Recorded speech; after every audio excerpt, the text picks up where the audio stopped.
Hello, everyone.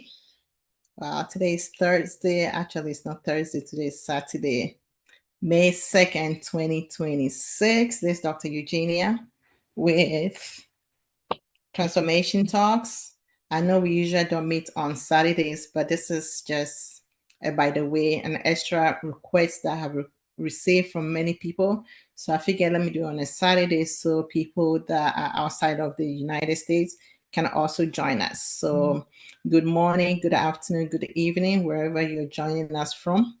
And we are grateful to have you on today. We thank God for your lives. We thank God for good health and giving you the ability to join us. So we cannot take that for granted. So we thank God for that.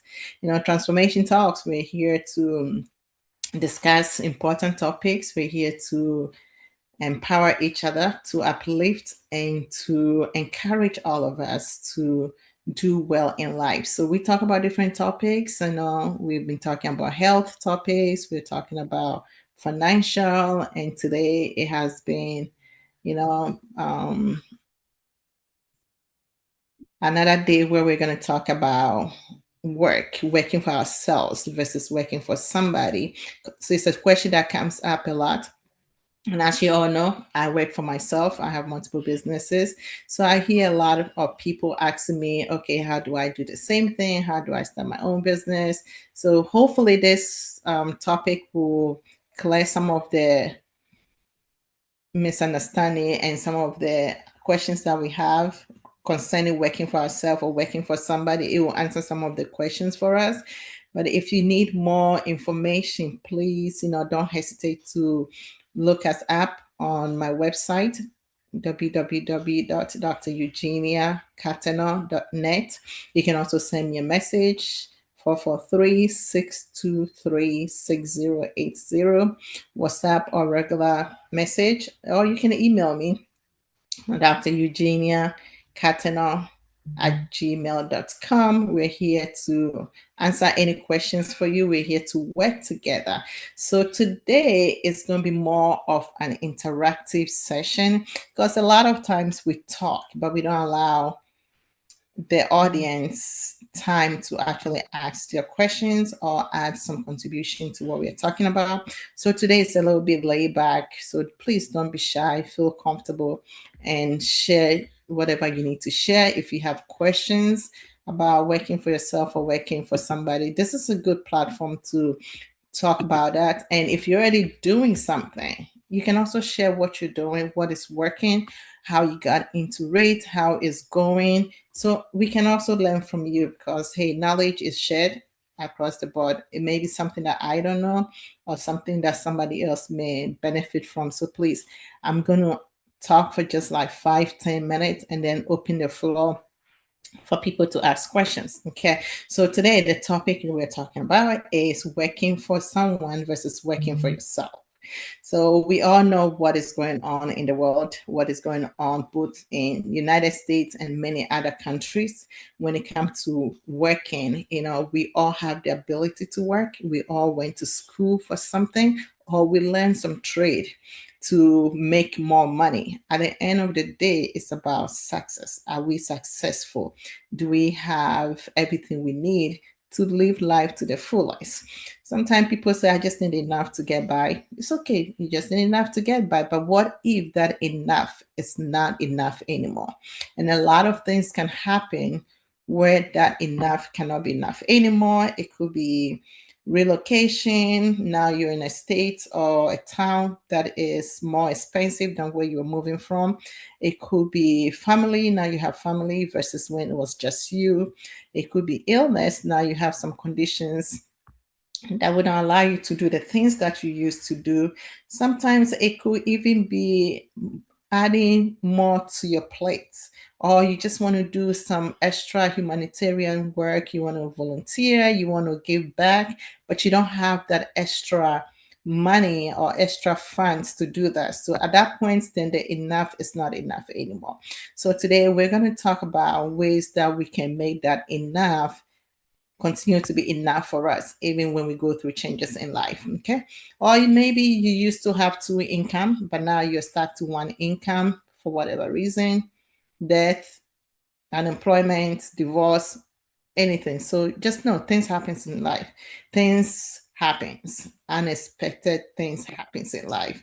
And even though you can say it's never going to be me or it will never happen to me, trust me, it's not anybody's wish that something bad happens to them. So today we'll talk about the difference between working for yourself and working for someone. So how do you make that decision? Everyone must decide, do I build someone else's dream or do I build my own vision? Because in everything that you do, you need to have a why. So the main thing is, do I build someone else's dream or do I build my own vision? So if I'm going to build somebody else's dream, that's fine. You put your energy into that person's dream. If you want to build your own vision, first of all, you need to have a vision so then you can have something to build on. Both paths can lead to success, but they both require different mindsets, different risk, and different disciplines. Okay. For instance, definition of working for someone is employment. Okay. You provide skills, you provide services in exchange for a salary or a wage. Even people in the Bible did that. They work for somebody for exchange for something. Even Jacob did it. All right. You get salary or you get some wages or you get something else in return. There's a structure. The environment is well structured with defined rules. When you know you have to be at work at 9 o'clock, you're supposed to be there at 9 o'clock. If you get at 9:30, you get in trouble because there is a structure and you have to follow that structure. That is employment. Working for yourself, that's entrepreneurship, self-employed. Okay. You own and you control your work, your environment, your business. The income you make, it depends on value you create and the systems you build. So you may make more income or less income. It all depends on you. How much is enough for you? I mean, I can go to work once a day or once a week and I'm okay for the month. Or I can go to work 3 days out of the week. It's good for me. So you as a self-employed person, you can control your income based on the value you create and the systems you build. Okay. Advantages of working for someone is stable income. You know, every other Friday, direct deposit, there's money in your account. It's predictable. Your paycheck is predictable. I mean, you can plan for 3 months from now because you know every 2 weeks there'll be money in your accounts. It's easier to have a financial planning if you work for somebody because you know whether business was good or not, you are going to get your paycheck. Okay. So let's say, for instance, an IT person that's working for a company, a contractor, or a government employee, every 2 weeks your salary is set. If you're taking home 5,000, every other Friday is 5,000. So you can plan better for the future. Okay, there is a cash flow every 2 weeks. Lower risk. Employer can absorb business losses. You don't have to worry about it. So you can go sit in an office all day and didn't make any sales. At the end of the 2 weeks, you still get paid. The only side of that one is eventually, if the employer is not making any good investment out of you, they may get rid of you. So initially, okay, I mean, I only saw 2 clients or 2 customers today. It's fine. You just goofing around the rest of the day.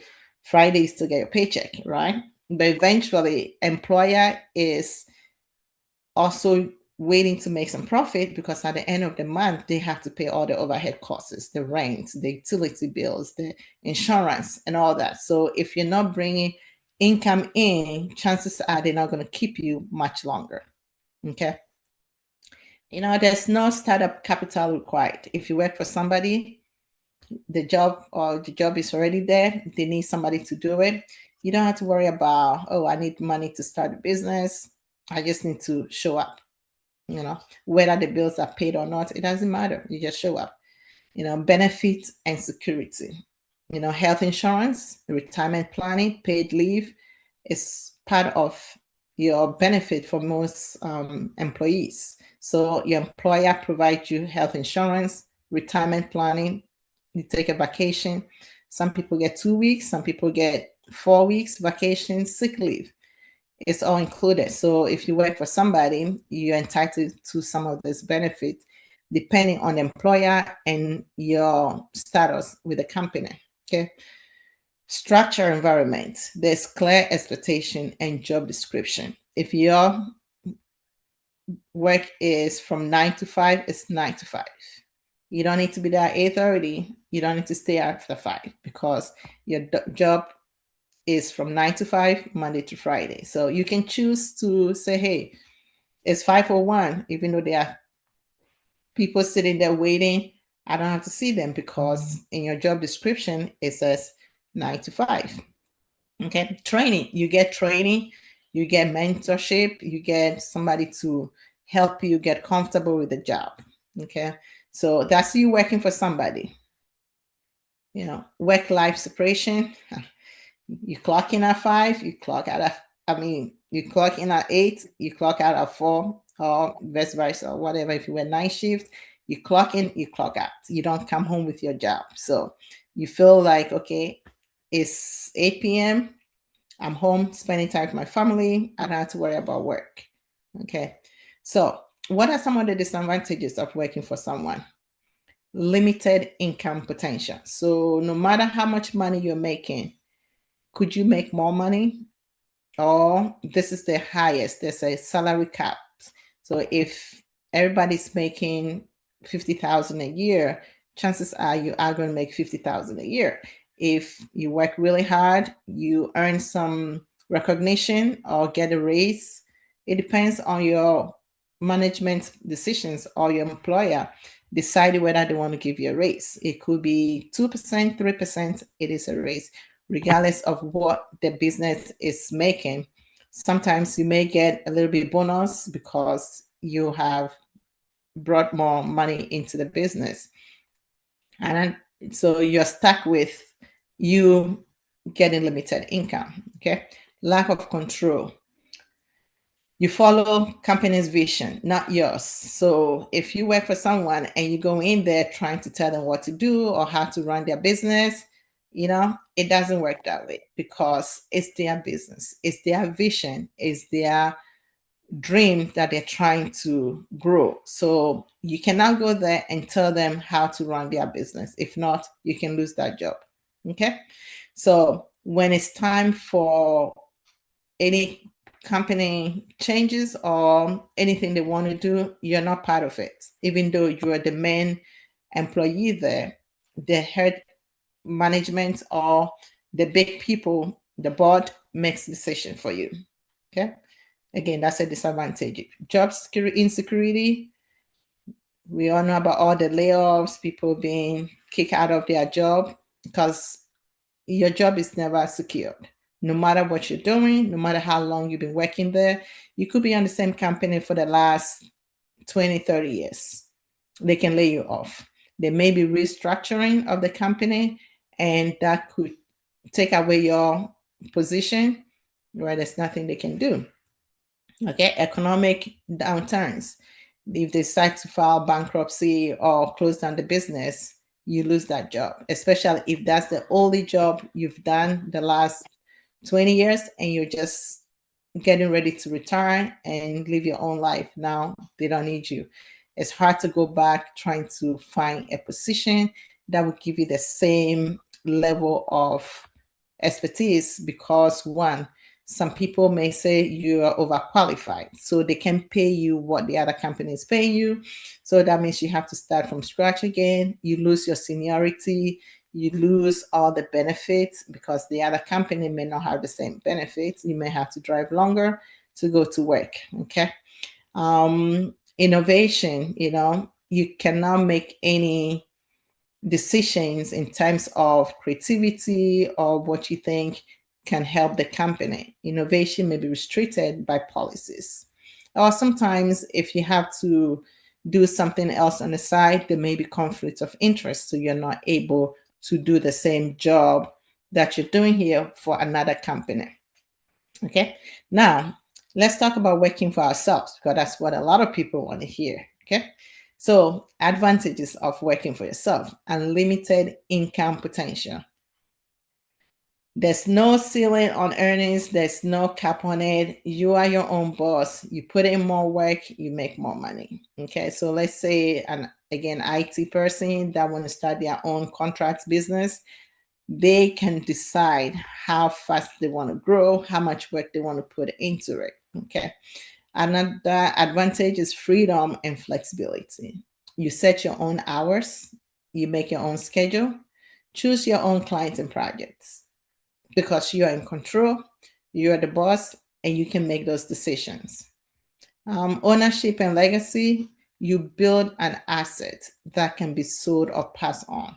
It can be something that you're building on. A couple of years later, you start making a lot of money, you sell it, and then you go back, use the money, get another business, run it a little bit, you sell it. So you're making profit just by being the owner of that business. Okay. Or you can say, I'm going to keep this business and pass it on to the next generation.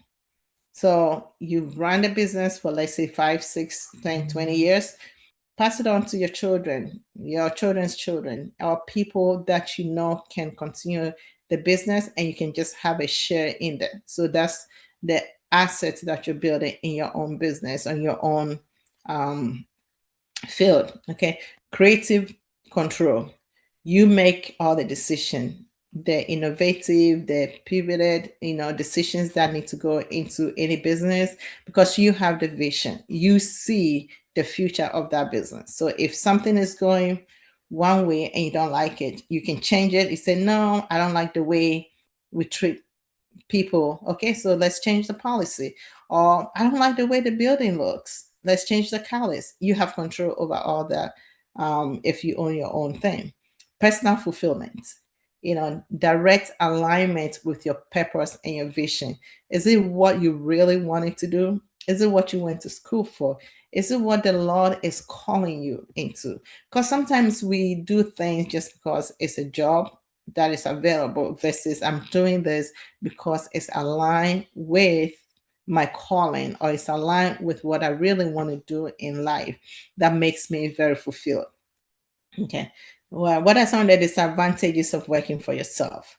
There's a financial instability. Okay. Income is irregular, so you don't know when you're going to make $10,000. It could take 1 week, it could take 1 year. So your income is not consistent, especially when you start.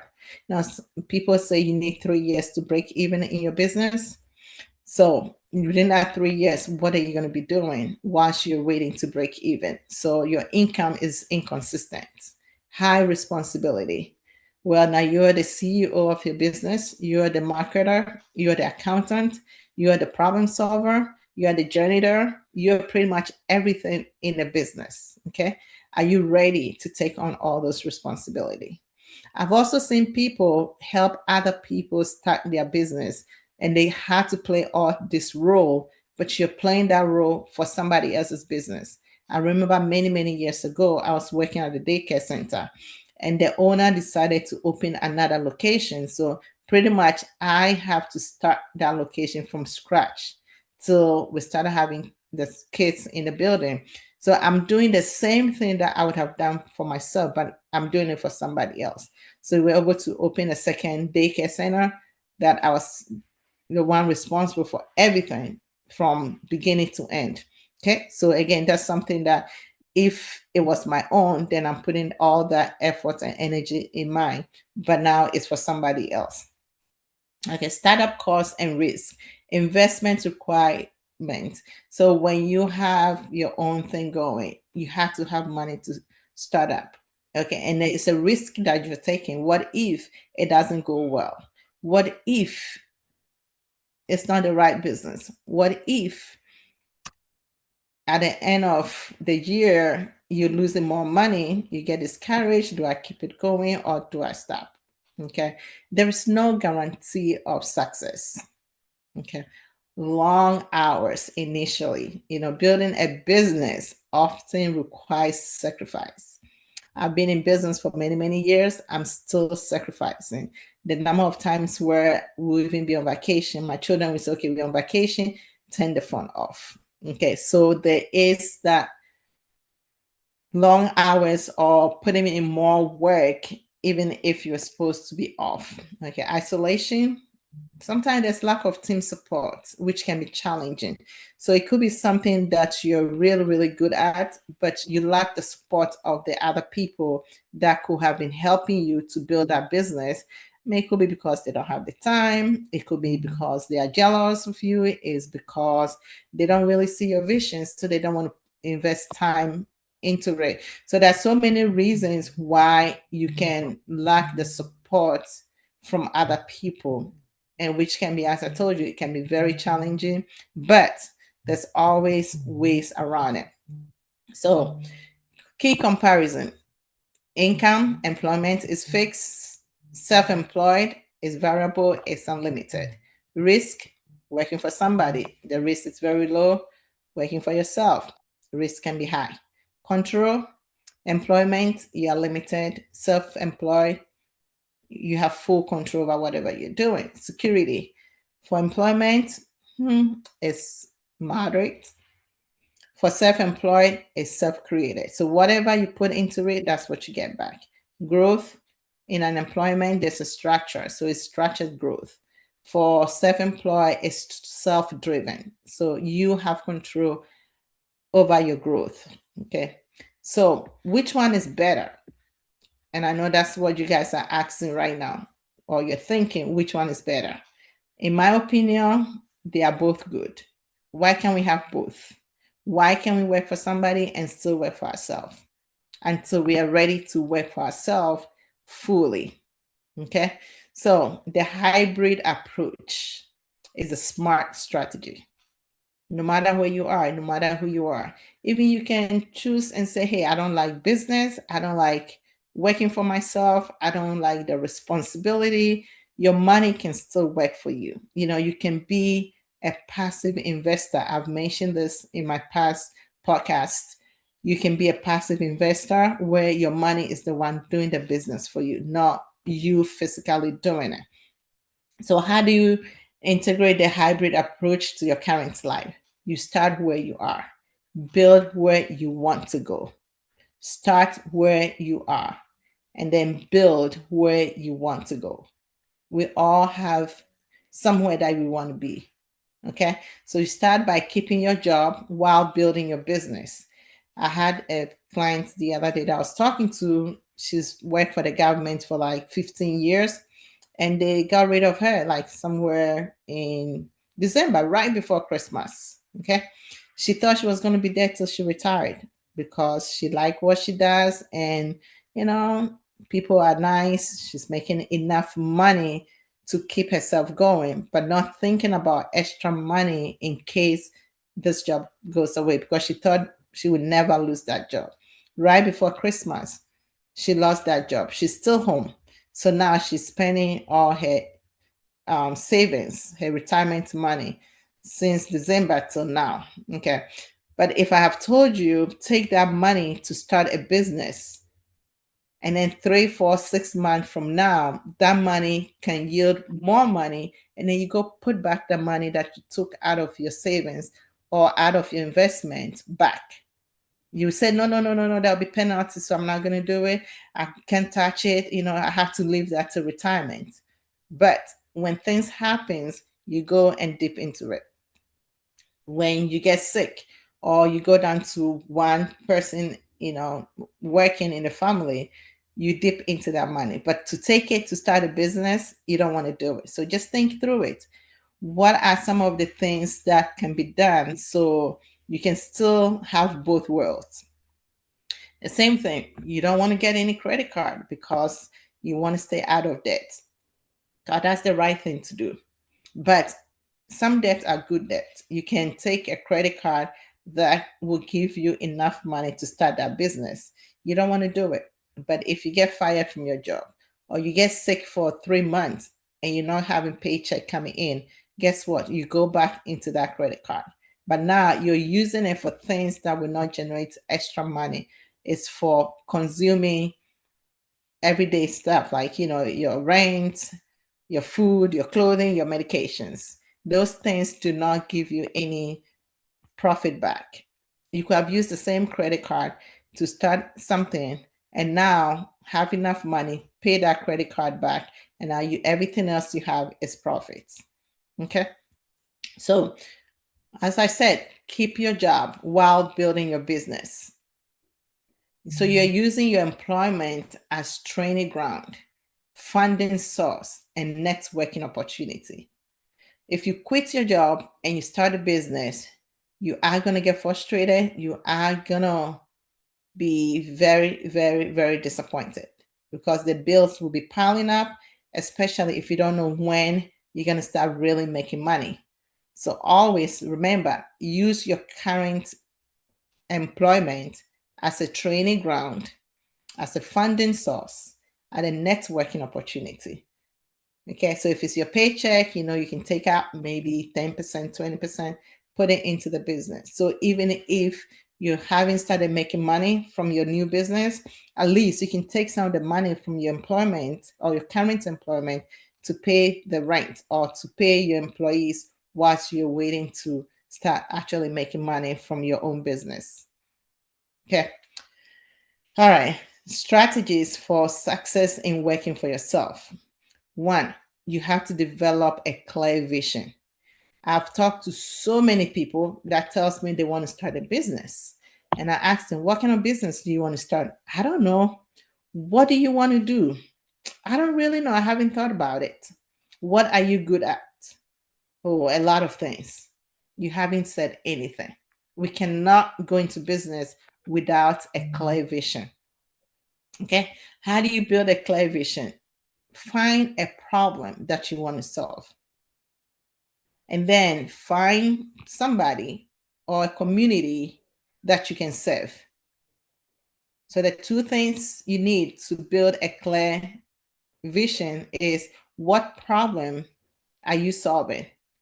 Who are you serving? So it's solving and serving. Okay. So let's say, for instance, I chose a problem, which is obesity, to help people stay healthy, help people prevent all these chronic diseases, and help people feel good about their body and themselves. So, who am I serving? Anyone that is overweight or obese.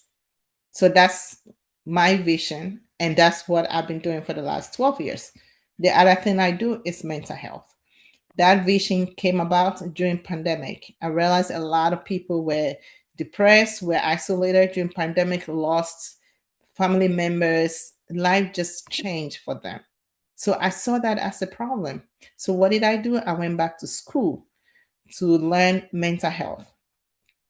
And who am I serving? Anyone with any mental health or people that want to just stay well mentally. So that's what I had to do. I had to make a sacrifice. I had to go and do something that there is a need for, and then find that community and serve them. Okay. Next thing, you have to start small and then you scale smart. Begin with a minimum viable product, MVP. Minimum viable product. Sometimes we want to do big things. It's okay, we'll get there, but let's start small. Okay. You have to test before you invest heavily into anything. So I have some products that I'm trying to purchase to sell, right? The people are telling me I have to order like 10,000 pieces, right? So my question back to them is, what if I order 10,000 pieces and it doesn't sell? I've already paid them. I can lose money that way. Why don't we order 50 or 100? Let me test the waters. Let me test the market if it's going to sell. If the 100 sell well, I can go to 1,000 and then go to 5,000 and then go to 10,000. I'm not going to start from 10,000. Even though I know the product will sell, I don't know. I cannot predict. So I'm not putting all my money into buying 10,000 of the same products. Okay. So always start small and then you scale smart. Okay. Whilst you're doing that, talk to people, find people in that industry, do more research, read about it, find people that have done it before and they're successful, and say, okay, can you help me? Find a mentor in that field. It doesn't have to be your brother or your sister, it doesn't have to be a family member, because sometimes our own family members don't want to help us, they don't want to show us the rope because we are afraid of competition. I get it, I understand. There are a lot of people out there, even if you have to pay for somebody to mentor you, so you know you're doing things the right way, so you know we're not making mistake and losing money, I think it'll be worth it instead of trying to figure it out all by yourself. Okay, so depending on what area you want to go to, the goal is you want to build multiple streams of income. Okay, so through services, through products, there's a lot of digital offerings. So it takes money to make money. When you put money down without touching it for 10 years, the money sits there for 10 years. It doesn't grow. But you can take a little bit of that money, put it into something. 2, 3, 5 years from now, that money is going to grow. So money doesn't grow by sitting down. If you want money to grow for you, you have to put it to work. Okay. You need to have financial discipline. You have to budget. If you're used to going out to eat 3, 4 times a week, now we're starting a business. We may have to cut out eating out completely. For if you think about the money going into eating out, that's almost money that could pay the electricity bill and water bill in your new little office. It could be, door dashing. Every dinner, you're buying stuff outside. That's money that you can use into growing your business. So you have to budget strictly. You have to budget. That's the time where you may skip your vacation for that year. I mean, when I started business, I wasn't taking vacation. I wasn't traveling because I need every penny in the account for the business. Okay. You need to separate your business from personal finances. If you know you need $5,000 for your business, open a business account, put that 5,000 in there. So everything you purchase for the business is coming from the business account. Instead of taking money from your personal account, you go to the store, you need to buy something for the business and you're using personal credit card. That's a no-no. Get a business credit card, get a business checking and savings account, so you can separate your business from personal finances. You need to start building emergency funds, not just only for your personal, but also for your business, because things happen. I gave money to somebody in Ghana recently to start fish business. So she was going to go to a custom boat, buy dry fish or smoked fish and sell, right? She got everything, got back to Accra. That was like Friday. By Monday, all the fish was spoiled, worms everywhere. So what happened? You lose money. But if you have some emergency funding for the business, you can take some of the money, go get more fish and sell. But because we don't have the emergency money, when that fish went bad, she threw everything away. Now she's sitting home with no business or no job. Okay. So whilst we were building our business, we also had to remember we need money for rainy days, because it's not every day that things will go the way we want to go. Okay. Next thing, we have to invest in knowledge and skills.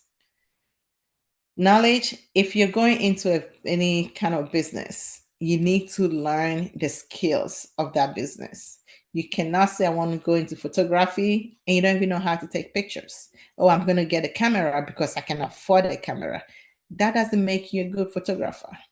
Go to school, learn how to take pictures, learn the skills of picture taking before you go into it. You have to do a lot of marketing. You have to do a lot of sales. Nobody will do that for you. You can hire people to do it, but you have to also do your part. Carry your business cards wherever you go.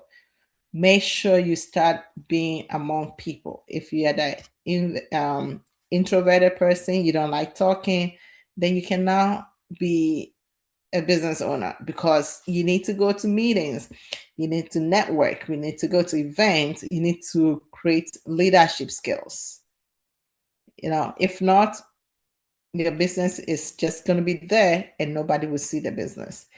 I used to be very quiet, but over the years, I have to learn how to talk. I had to learn how to meet people. I had to learn how to introduce myself to people when I go to program. Hey, it's me. This is what I do. What do you do? When I'm in the plane, whoever sitting next to me, make sure I carry conversation. Ask them what they do for a living, where they live, and then with time you realize we have something in common. We're sharing information. Okay. You have to create systems, not just the effort, because you may have all the efforts you need to start the business, to grow the business. But if you don't have the right systems in place, it can hurt the business. And I have to learn that over the years of being a business owner. I'm not always going to be there to run the business. So, what happens if I'm no more in the business, but I still want the business to run? I found that out when I decided to franchise the weight loss clinic. I realized for somebody to buy the franchise, I need to have systems in place. So when they are running the same transformations center for weight loss, is the same in every location. Okay. That's something that I didn't have the time to do. I didn't have the skills for it. So I had to suss it out, hire somebody who knows how to do that. Automate your processes. You have to have automated processes that everything would take off itself if you're not there. You have to delegate tasks.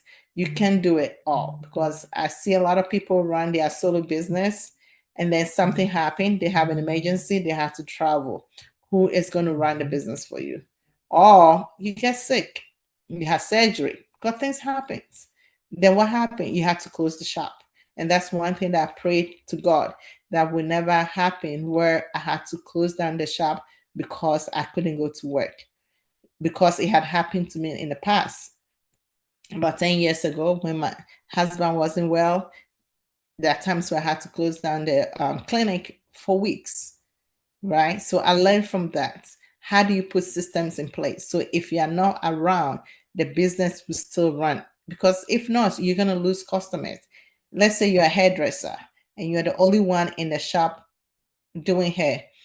If you're out for 2 weeks because you had surgery or you had a family emergency and people need their hair done, they'll find somebody else. And who knows, whoever they find may give them a cheaper price or may even do a better job. Then you've lost these customers forever.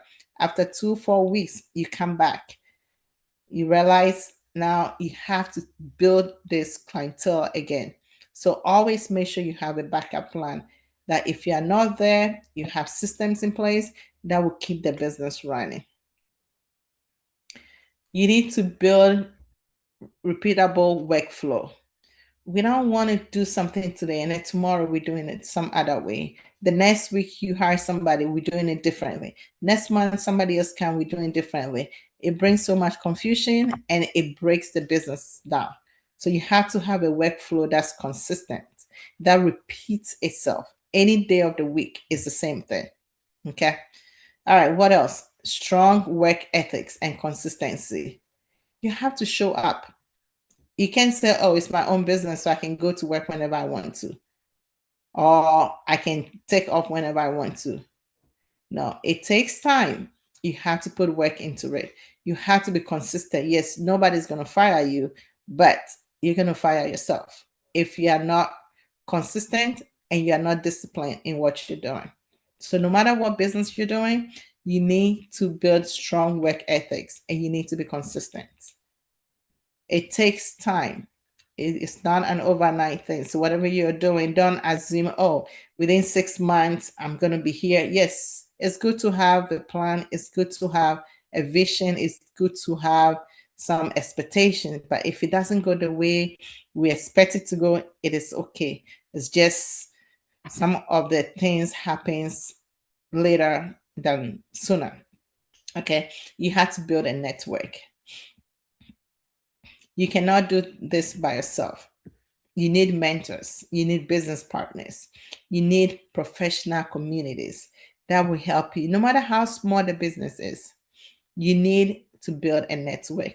That has been my strongest thing right now, building a network. Wherever I go, I make sure I connect with people.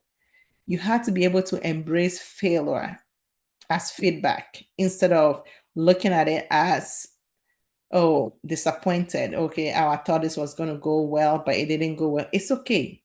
Look at it as a feedback. What can I do better? Every mistake is data, is information to help you do better tomorrow. So it can help you to adjust. It can help you to think through it again and do a different way. But don't quit. Don't quit, because the quitting is only going to make you set back and be like, okay, I don't want to do this again. I tried it before, it didn't work for me. So maybe business is not my thing. That's not true. Everyone can do some business. You just need to be consistent and get help if you need it. Okay. So I've talked enough. We only have maybe what, 17, 18 minutes. So I'm going to stop here. I'm going to open the floor for people to ask questions. And then maybe if we don't finish all the questions now, the next meeting, we can continue.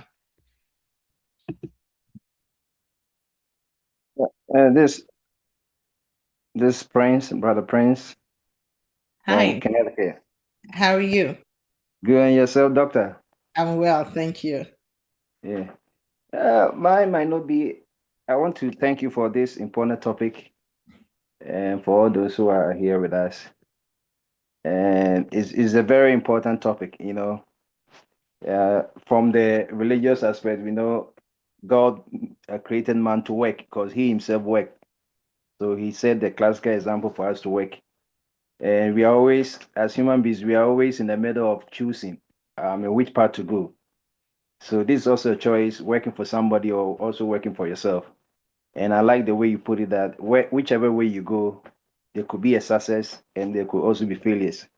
So it's not like one is maybe better than the other. And the Greeks always have a proverb. They say that know thyself, you should know yourself. So when you know yourself, then you know if you're able to become an entrepreneur or you're able to work as a good employee for somebody. And I also see that it also depends on the geography or location. Like from where I come from, like Ghana, we work for ourselves more than we work for others because there are far and few opportunities to work for somebody. So most of the petty traders, and in fact, Ghana has the highest women entrepreneurs in the world. You know, we do, and they sustain the informal sector. But as you say in America, too, we work for others more than we work for ourselves. You know, we have the Microsoft, we can employ millions of people, or Apple, they employ millions of people. So, but also working for yourself, it also depends. I think you have to be more disciplined in working for yourself because you might have the notion, oh, it's my work. I can wake up at 8 a.m., 9 a.m. and open my shop. You know, by the time you realize you're on TikTok and you lose you still have bills to pay. But working for others to, hey, you even wake up before the alarm clock, you want to clock in and get the extra, all this, the overtime and all. So discipline counts.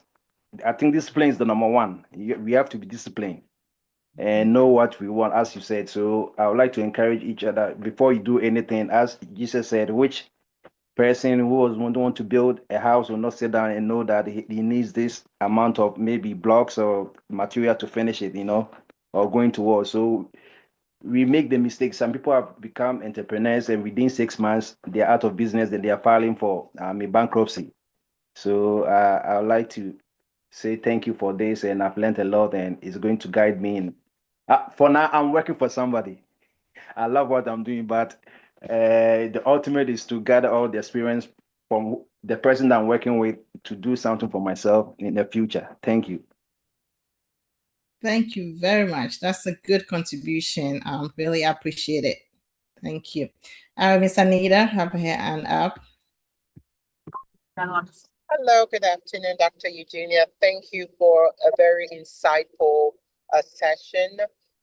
You you pretty much shared all the things that um, you did not know back, many years ago, and you are sharing your experience with us to definitely encourage and to, mentor us. And, I definitely appreciate your leadership here.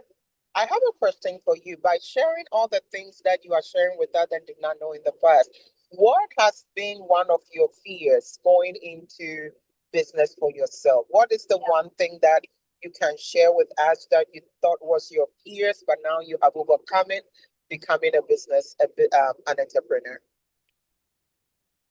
Hi, thank you so much, Miss Anita, for that question.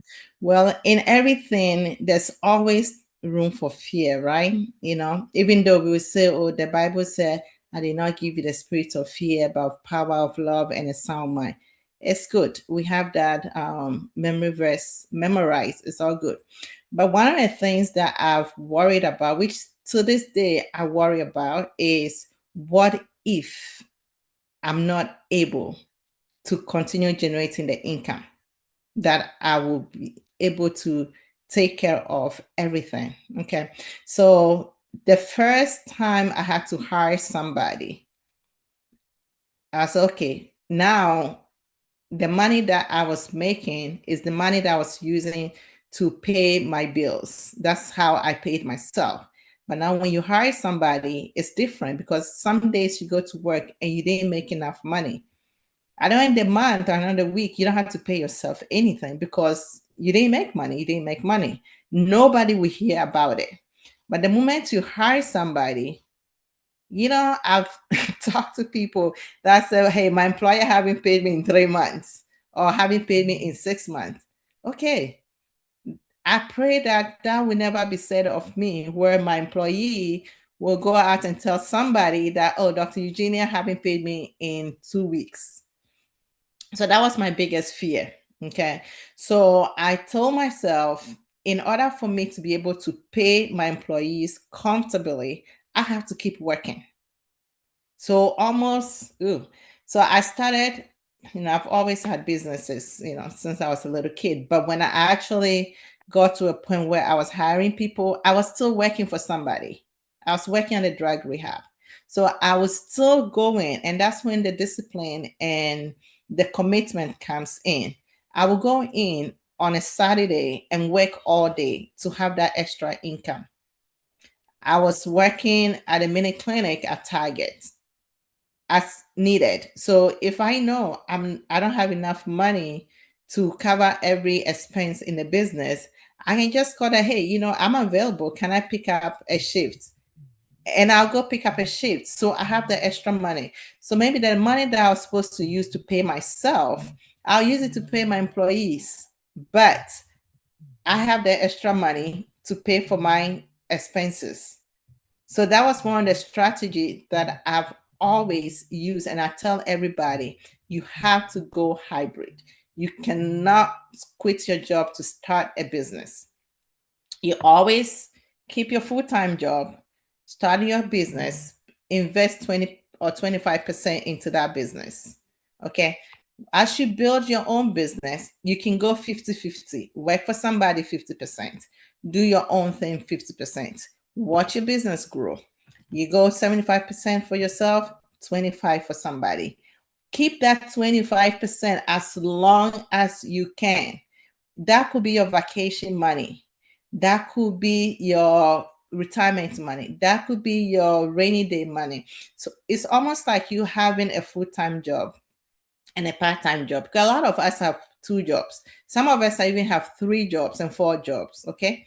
So even when you're working for yourself full-time, always find something that you can work as needed. It could be even once a month, but any day where you think you're struggling in your business, you can go pick up extra shifts there. Because business, I've learned over the years, it doesn't flow 12 months. There are seasons where business is slow, there are seasons when business is booming. So when the business is booming, you save as much as you can. So when the business is slow, you have money. The same thing. Always have that side thing, even if it's just for taxes purposes. Because when I was working for somebody 25%, I still do W-2. So I'm still paying taxes. My Social Security, my Medicare is still being taken out. At the end of the month, I'm making almost nothing, but I know that job is always there if I need to, especially those in the healthcare field. If you work in a hospital, just go PRN. Just show up, even if it's once a month. Instead of going to that party that Saturday, go pick up one shift a month. So you're still in their books. So that was my biggest fear, not having enough money to continue running the business or paying my staff. So I conquered that by keeping another job until I made enough money to start other businesses. Meaning, if one business that generates enough money, I know I can fall back on the second business or on the third business. Now, as you all know, I have over 10 businesses. Some of them yield income weekly. Some of them yield income once every quarter. Some of them yield income maybe once a year. Some of them are not yielding any income, but they're also playing other roles for me. Okay. So thank you for that question. I hope I answered it to your expectation. Yes, thank you very much for your insight. I appreciate that. Thank you. And you're welcome. All right. Any more questions? Or No. any suggestions? I don't have any questions. I just wanted to add to what you said. Everything that you said was right on point. This is scary. In reference to being consistent and having multiple streams of income, owning your own business, building someone else's dream or building your own dream. But it can also be both. I've been very fortunate enough to been in the health and wellness business for a while and finally found a company that I could definitely do both, build my residual income in with a product from another company that I really enjoy. The products, they're plant-based products, which more and more people are getting accustomed to hearing about, things more organic. And you still have to be disciplined depending on how much money you want to make, and even if you utilize somebody else's product. The good thing about it is the products are already in place with my company that I use, but you only have to purchase things for your home. Like you were saying, if you had a product and you would buy maybe 50 or 5,000 products, the nice thing about what I do is I just purchase for myself, and the system is already in place where a person can have their own website and the training is there, all the things are in place, but you're still operating your own business because you do have all the write-offs and everything of a home-based business by sharing, because it's a word of mouth company and the only way you're going to get involved in it is if somebody shares it with you. And so I also do real estate as well. I have property. That's a whole nother ball game. But with that, once it's established and the properties are in place, you have your income coming in from your rental, from your tenant. So, but that's a whole different business, and depending on what a person wants to do, have hands on every day or build every day, they have to decide what they want.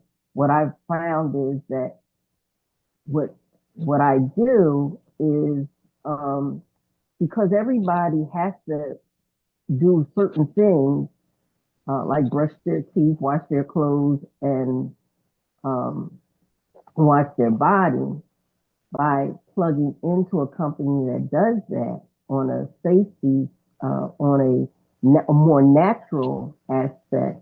If I just share that and show them how to shop smarter, then not only do I help people in their health, but I also build a residual income and I can show them how to do that as well.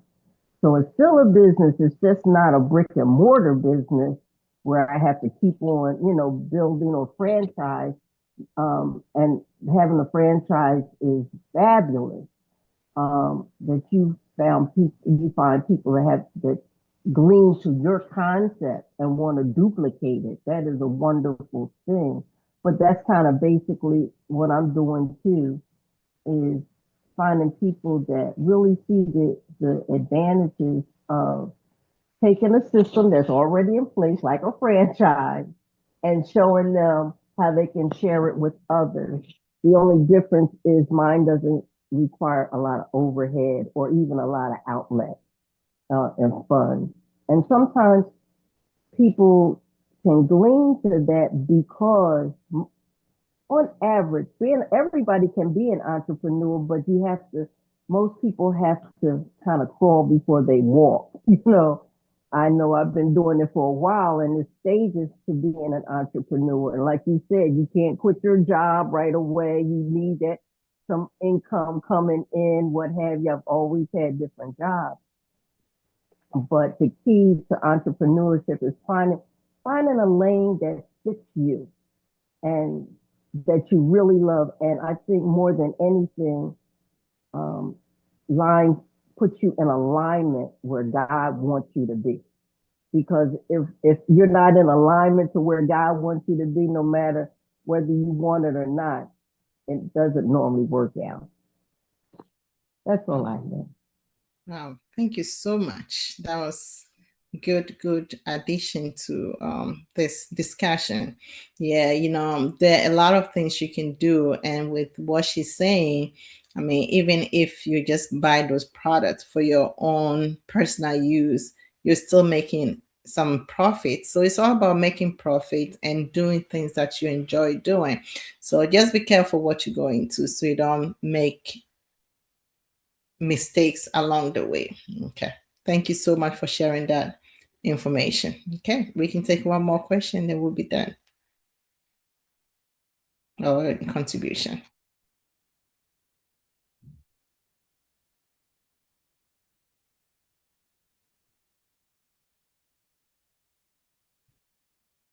Okay. I think somebody had a question or contribution in the chat room. It says, I'm currently reading a book about matter of networking and how important it is in being successful, whether in business or in the workplace. How do you balance actively pursuing mutually beneficial relationships versus coming off as a moocher, especially when it comes to cold connecting? I don't know if I really understand the question, but it's about balancing mutually beneficial relationship versus coming off as I don't know if you meant like a mentor, especially when it comes to cold connecting. Well, let me try and see if I can make sense out of it. So beneficial relations, mutual beneficial. So, I'm at a point in my financial or my entrepreneurship stage where I really don't think it's a competition, or if I show you something, then you're going to do better than me. I'm more in a place of what can I give back? How can I share my knowledge with other people so they don't make the same mistakes that I'm made in the past? So for instance, the reason why I went to franchise the weight loss business is I don't want people to make the same mistakes I made over the last 12 years. Like we have one franchisee right now and we are learning a lot of things. So even for me, it's still a learning process. So when people come to you for you to show them or mentor them, don't always think, oh, what am I getting out of it? Or what am I going to get from what you're doing? Or what are you bringing to the table? Trust me, we are all learning from each other. So you may have a knowledge to do this specific business, but by connecting with somebody else and teaching them, you're also learning something from them. So if you know something and you have to share with other people, please, it's not everything that you have to charge for.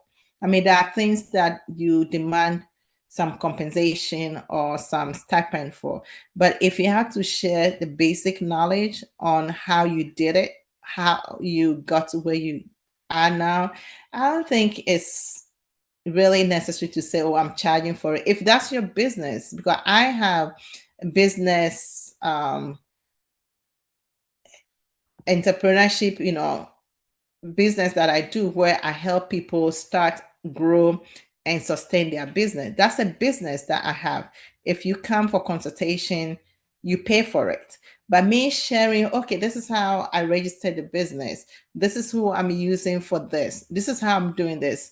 I'm not going to charge for it. So just be careful how you charge people for everything. So people come to you for some advice. To me, I look at it as a privilege. I take joy in helping other people so they can also start and grow their business.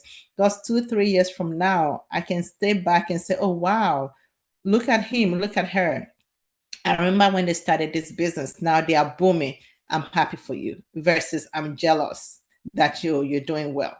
So yeah, I think having that network, you also have to be careful. It's not everyone that's happy to show you. So once you see or you feel that, friction or people are not picking your calls, they are not responding to your messages, find somebody else. You don't need to keep pushing into somebody who is not willing to teach you, because if you're not careful, they'll give you the wrong information. You make more mistakes, and then they'll be like, you know what, I told you, I didn't ask you to go and do it that way. So find people that will give you the right information. Even if that means you pay them for it, it's worth it. Okay. And I hope that answered your questions. Any other question? Okay.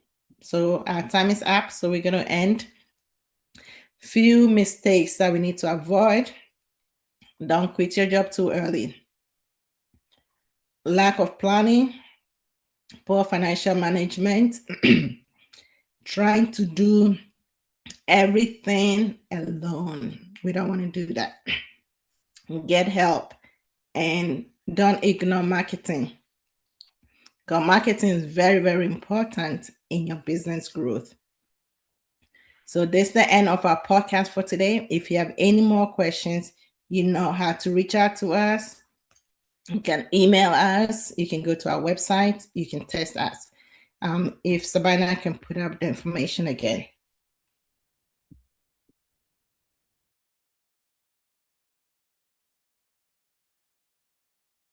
All right. Thank you, everyone, for joining, and hope to see you soon. Bye-bye. Thank you.